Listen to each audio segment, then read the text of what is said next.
అసలు మీ దృష్టిలో నాయకుడు లీడర్ ఈ రెండింటికి డిఫరెంట్ ఏంటి? మీరు అనేది క్వశ్చన్ ఏంటంటే పొలిటీషియన్ అండ్ లీడర్. సో దీంట్లో చాలా వేరు వ్యత్యాసం ఉంటుంది. లీడర్ అనేది వేరు, పొలిటీషియన్ అనేది వేరు. పొలిటీషియన్ అనేటోడు ఎట్లాంటోడు అంటే వాని అవసరాల కోసం యూత్ ని వాడుకునేటోడు. ఇంకో లీడర్ ని తయారు చేయడు పొలిటీషియన్ ఎప్పుడు కూడా.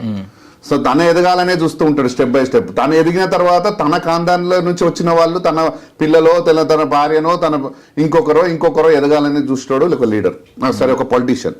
సో కానీ ఒక లీడర్ మాత్రం ఎట్లా అంటాడు అంటే తను నడుస్తూ ఇంకొక నలుగురు లీడర్లను తయారు చేస్తాడు, అతను లీడర్ అవుతాడు. సో ఎప్పుడైనా కానీ లీడరే సక్సెస్ అవుతాడు కానీ పొలిటీషియన్ ఎన్నడూ సక్సెస్ కాడు. ఎందు గురించి అంటే పొలిటీషియన్ తను ఎదగాలని చూస్తాడు కానీ కిందున్నోని తయారు చేసుకోడు. అప్పుడు ఎక్కడ లాస్ అవుతావు నువ్వు? ఇక నీకు ఒక్క ఏదైనా ఇష్యూ వచ్చిందంటే నీ మొత్తం నీ కుటుంబం అంతా అందులోనే కథమైపోతుంది. సో అదే నువ్వు నలుగురు లీడర్ని తయారు చేస్తే ఆ నలుగురు లీడర్లు నిన్ను తీసుకొని ముందుకు పోతారు.